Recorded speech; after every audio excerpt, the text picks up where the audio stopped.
Hello, everybody.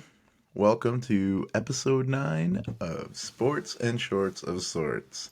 Still kicking it, going 9 strong. And like we do with every episode, we're going to start with our jersey mentionings.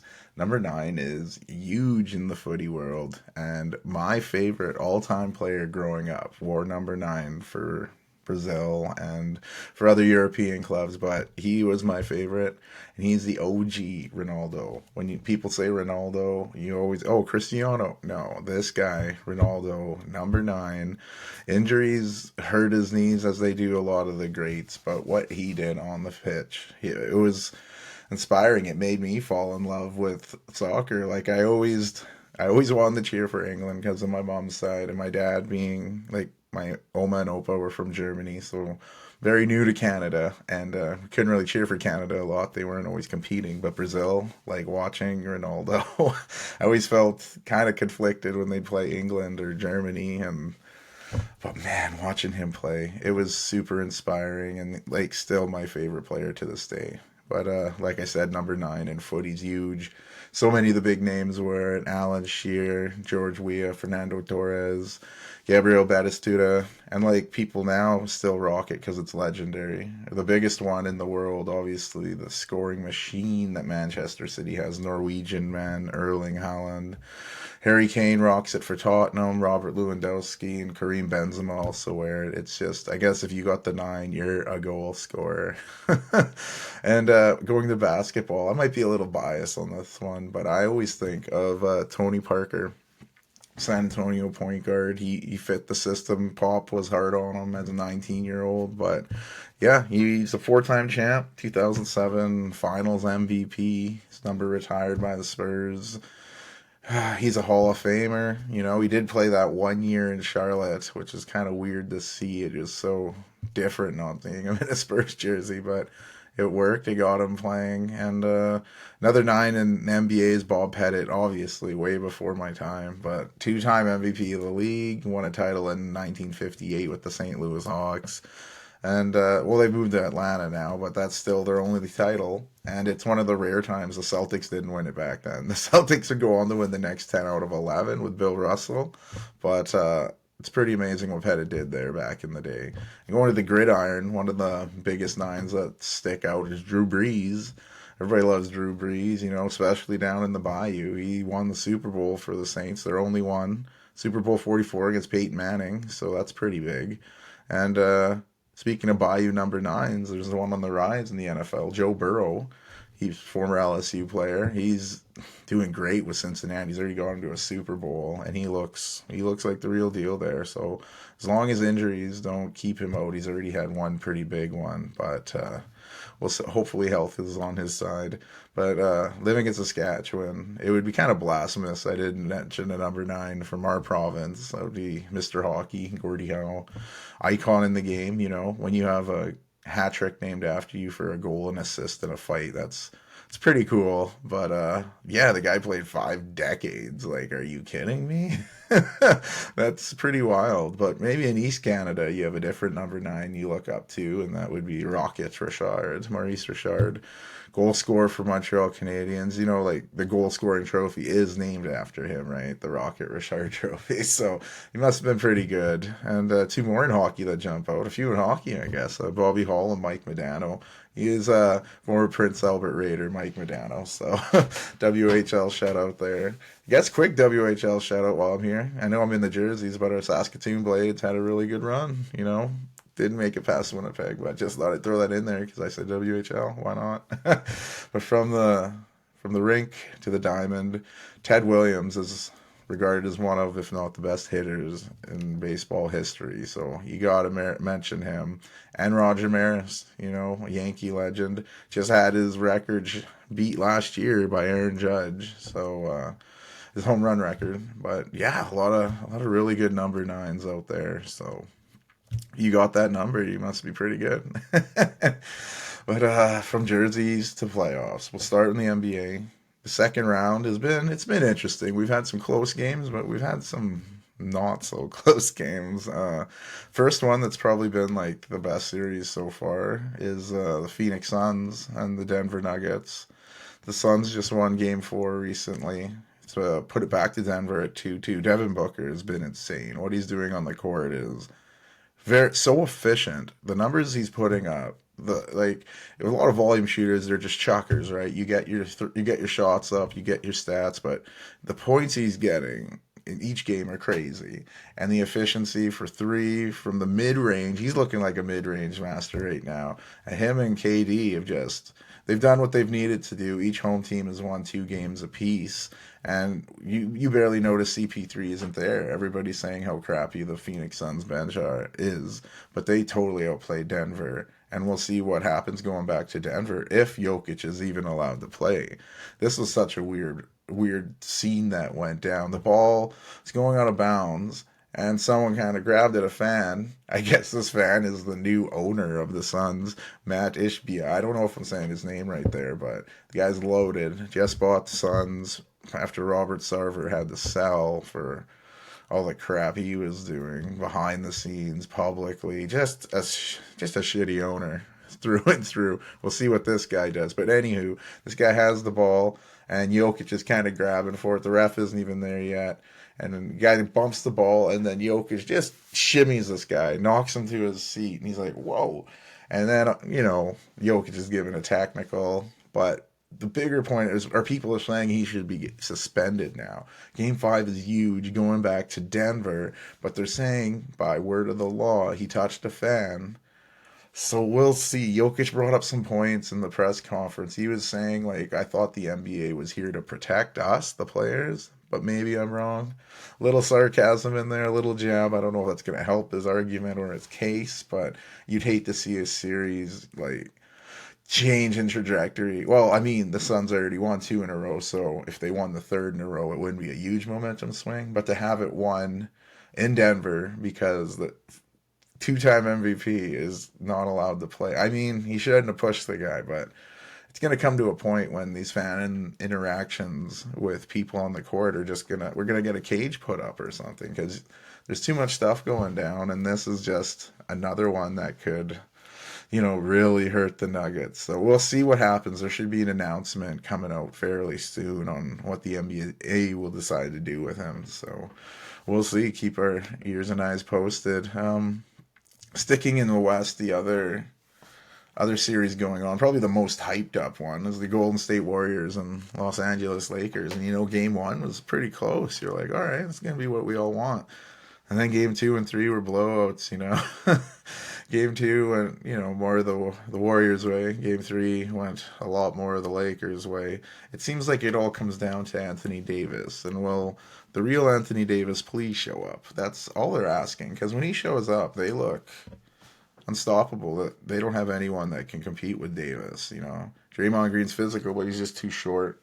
Kevin Looney, as great as he is on the boards and everything, he just can't keep up with AD. So if AD continues to do what AD can do, Warriors are in trouble. Game 4 is coming up, and yeah, I don't know if they can't figure that out. The Lakers will extend this lead to 3-1, but we'll see. The Warriors are defending champs. They've had their backs against the wall before. We'll see what they'll do. They're hoping to tie that one up, but we'll find out. We'll see in LA. We know the road Warriors have not been very good on the road. They've predominantly made the playoffs through their play at home, but we'll see. They've won some on the road this postseason. We'll see if they can bring it out for them tomorrow. Yeah, they got smacked, so they got to bounce back. And in the East, there have been same thing, close games, blowouts, a little bit of a mixed bag. Sixers, they played big. They won a nice overtime win at home to tie that series up, and Embiid looked like a good MVP, like he needs to, getting, fouls late when he's going to the line, they can't, or going to the hoop, they can't do a lot other than foul him at times. But James Harden's been the guy. He's the former MVP, not the current one, but he's looking like his old self, hitting massive clutch threes when they matter. The one in overtime he hit to seal the game was just something else. I want to say this is like old James Harden, but old James Harden didn't really thrive in the postseason like this guy's doing the last game. And it was really cool. He brought someone onto the court, a survivor from the Michigan State shooting and he gave him some signed kicks, just had him there, and it's a cool experience for them to go through such terrible tragedy to have such a cool moment. It's uplifting. It's not going to erase the shit that happened, but at least it's a good move by James Harden. I thought that was awesome. I haven't always been a fan of some of his play. The dribble, dribble, dribble, dribble, dribble. He kind of did during the MVP years, but when he's efficient like this, like, oh, it's fun to watch. It's a good series. I expected it to be. I still think the Sixers can pull it out, but we'll see. We'll see what happens when it goes back to Boston. And the Knicks and Heat, it's kind of been a surprising one to me. I thought the Knicks would be doing a little better, but the Heat just have this playoff magic. They grind out games when they need to. They'll score when they need to. Jimmy Buckets just wills that team, but I don't know. I'm expecting more out of Game 4 by the Knicks. I know it's in Miami, but they can't. They can't go back to New York down 3-1. There'll be a lot of pressure. That crowd will, if things start to go, a little not their way early. That New York crowd could turn on them a bit. So we'll see if the Knicks can get a Game 4 win here and send it back to New York tied up. But yeah, the NHL playoffs, they've been almost like a similar boat. You get those close games, or you're getting a blowout. You're one or the other, and everybody was so on the Toronto Maple Leafs. We're out of the first round. It's our year. We're making a run. I don't know if the team got the memo, because after another loss to Florida, crushing overtime one, they're sitting at 3-0, and not a lot of teams come back from 3-0. In the NBA, it's never happened, but the NHL, 4 teams have done it, so there is hope. The old Dumb and Dumber. So you're saying there's a chance, but yeah, it's not looking too good. Hopefully, Leafs Nation can rally and get behind their team and see if they can do the impossible. But yeah, we'll see. And then the other series out east, Hurricanes and the Devils. That's been, yeah, another one full of beatdowns.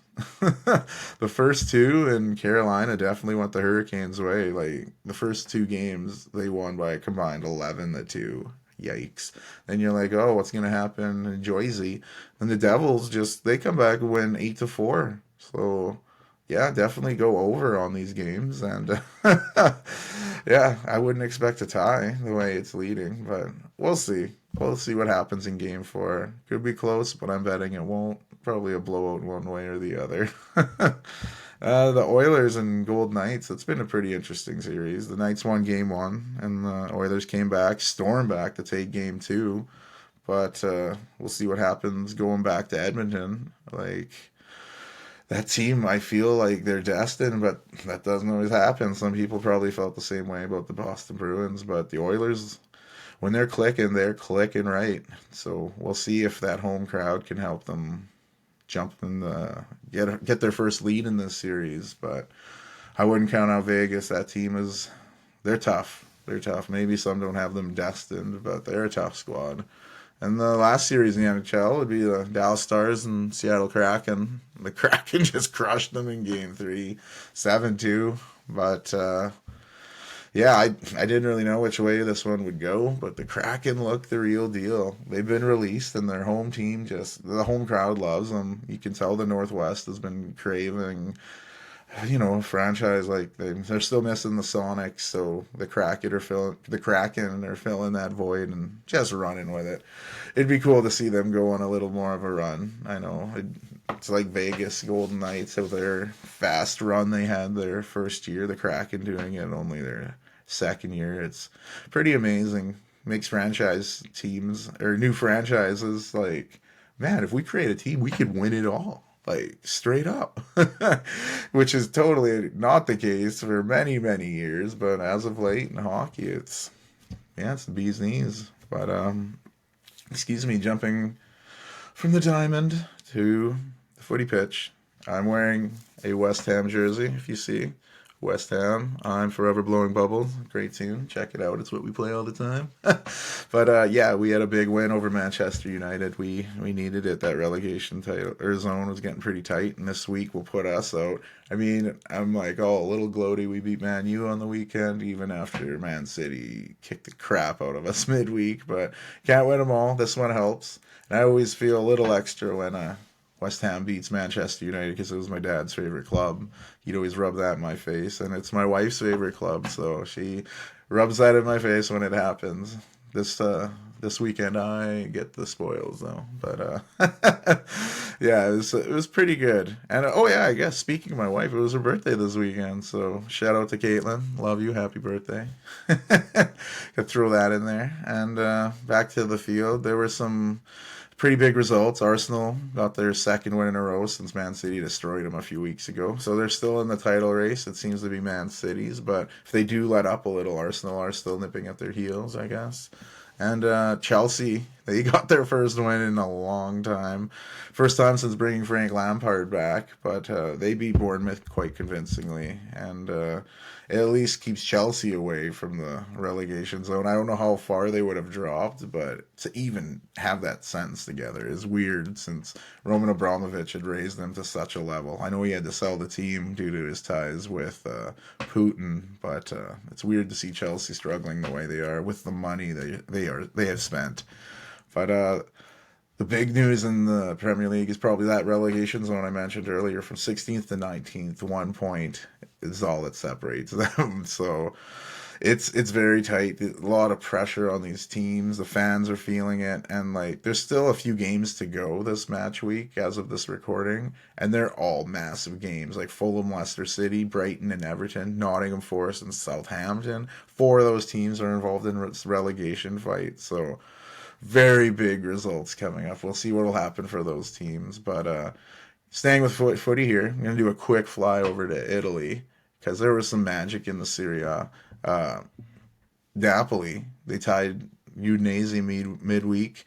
Osimhen, I can never say his name. Osimhen. Oh wow, that didn't sound right. Anyway, he is the leading scorer for Napoli and the leading scorer in the Serie A.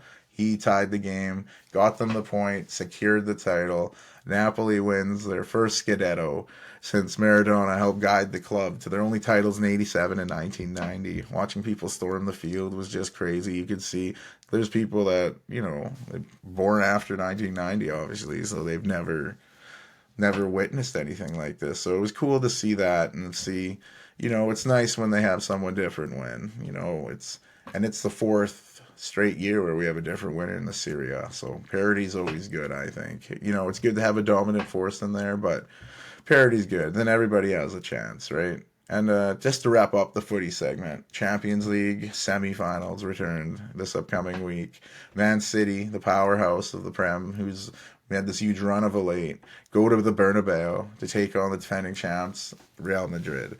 And like Man City still being in this competition is huge because with being first in the Premier League and being in the final against Manchester United for the FA Cup, Manchester City has a chance at the treble, which is when an English club wins the domestic league, the FA Cup, and the Champions League. They still have a far way to go, but they could be only the second team to ever do this. Manchester United did it in 98-99 under Sir Alex Ferguson, but to have Manchester City do that, that's pretty huge. Pep Guardiola, wow, I'm messing up names, but if that's got to be a goal of his. I know he's not hyping it up, but to get a treble would be something else, and he hasn't won the Champions League with Manchester City, so still lots of pressure there. And Real Madrid is no slouch, like I said, defending champs. That'll be a great game.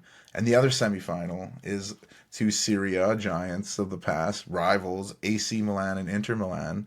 The game will take place in the San Siro as it's the home pitch for both teams. So yeah, we'll see. And they're also competing in the Serie A for the Champions League spot. Like if you win the Champions League, you're automatically in next year. But if you don't, you have to get one of those spots. So those teams are battling. They're hating each other. So on paper, both of those matchups look fascinating. Hopefully, they live up to the hype.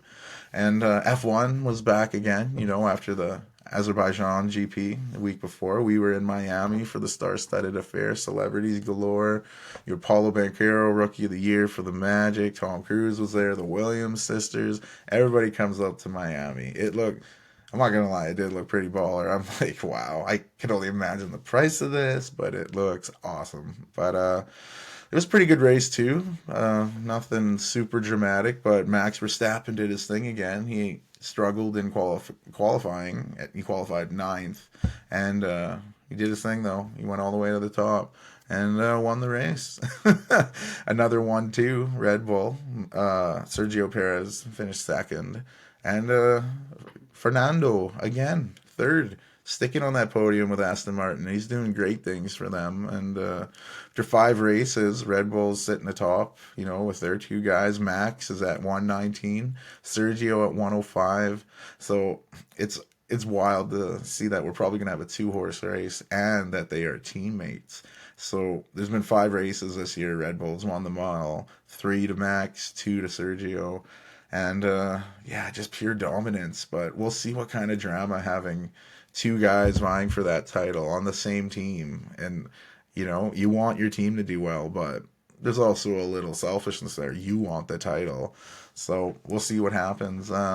Next week there won't be a race, but F1 returns on the 21st for a race in Italy at the Dromino Enzo e Dino Ferrari. I probably butchered that pronunciation, as seems to be par for the course for the podcast. But hey, c'est la vie. I mentioned a 2-horse race in F1, but there was an 18-horse race this past weekend, the Kentucky Derby, 149th installment.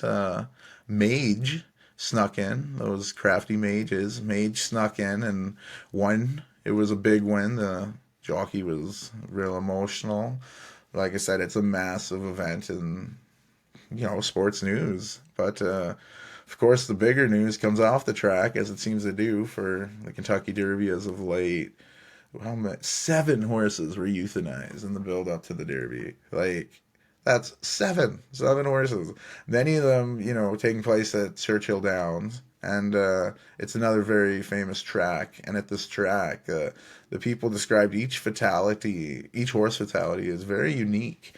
But none of them were, they're saying none of them were consistent with each other, all of their unique instance. And yeah, regardless, it's when you're saying 7 horses had to be euthanized, that's not going to sit well with anybody, unless horse murdering enthusiasts, I guess. Hopefully that's just a small number, but otherwise this is not a good thing. Leaving a black eye in a real popular event, and next year will be the 150th, and how many horses are going to get killed leading up to that? Again, it's just going to add some more drama. Well, not drama, because this is real, and these horses are dying, and these people, they're not, a lot of these trainers, they're not, bad people. They have connections with these horses. These are terrible, devastating tragedies, but the thing is to figure out what is causing them and how, to prevent them from happening. But they bring you in with the fancy hats and mint juleps, but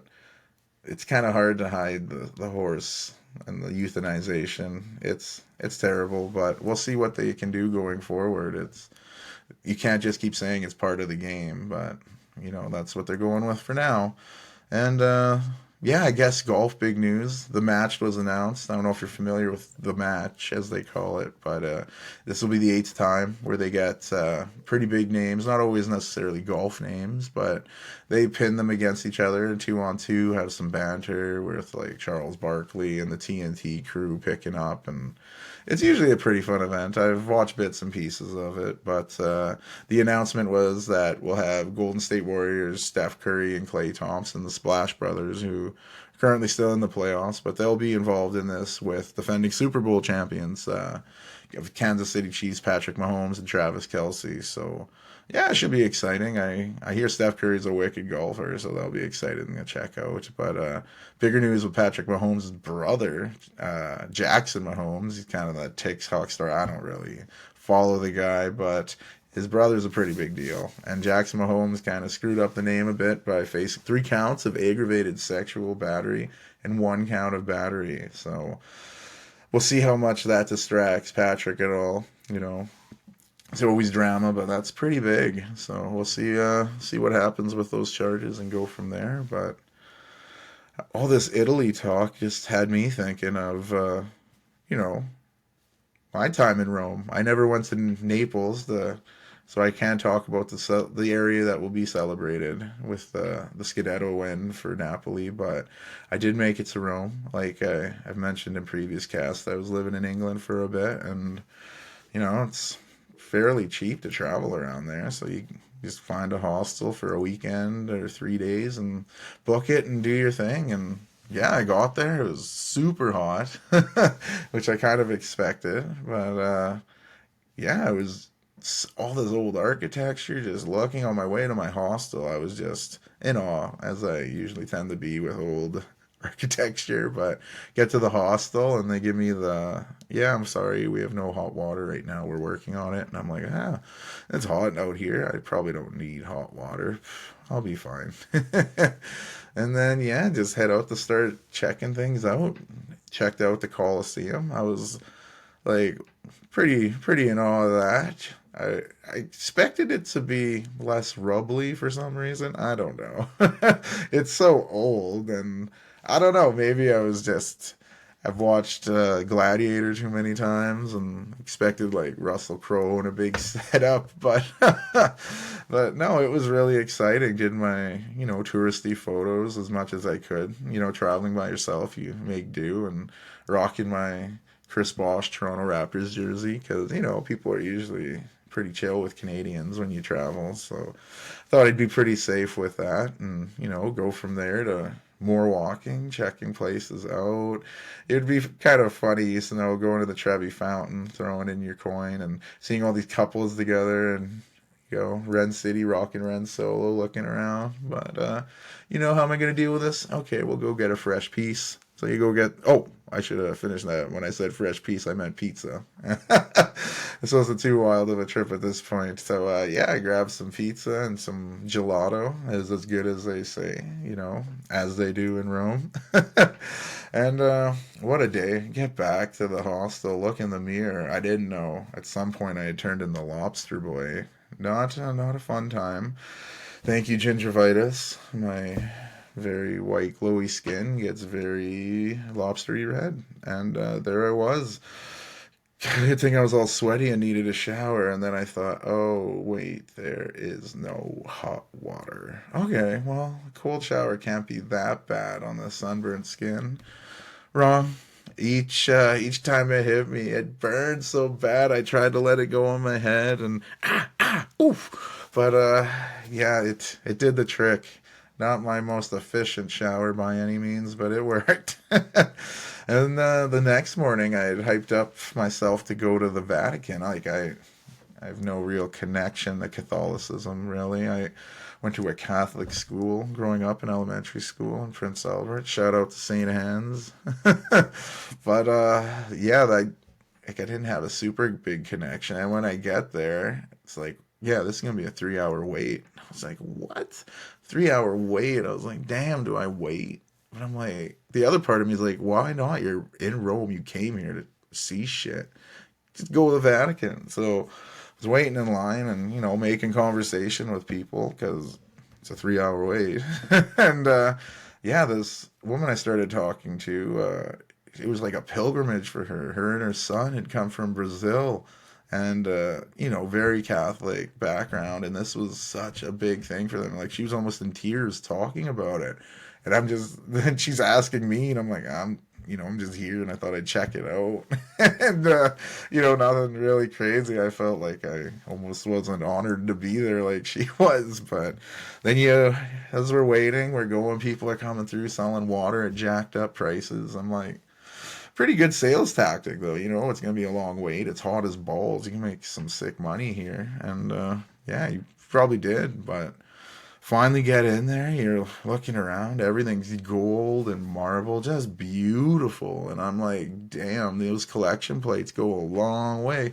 And it was it was just amazing. I didn't join any tours or anything. I just did my own thing and ventured about, but I still remember those first steps into the Sistine Chapel, and you look up at the ceiling and the beautiful artwork, and it just caught me off guard. And I was like, holy shit. And then, oh quick mouth cover. Probably shouldn't be dropping holy shit in this chapel of all chapels.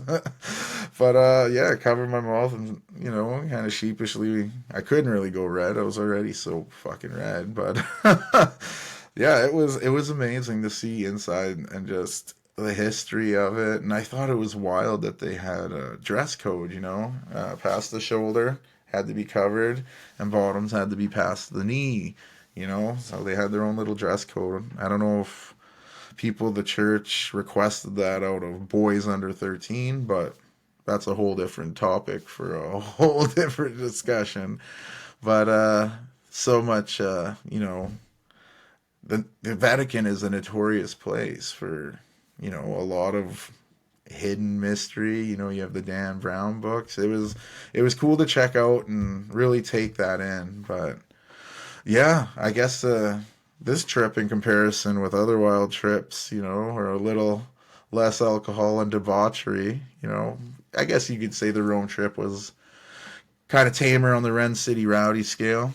I guess a scale I just kind of made up, but it was a great trip. It was sunburnt. It was Vatican filled. Got to take a lot in. That was something else. Having breakfast at my hostel every morning on the rooftop overlooking the city. It was something. I hope to get back there with my wife one day and check it out, and then we can have our moments by the Trevi Fountain and whatnot. But thanks along for joining episode 9 in the books. It was good. We do what we do in Rome, and yeah, thanks for coming along the ride. Take care, guys. Ren City out.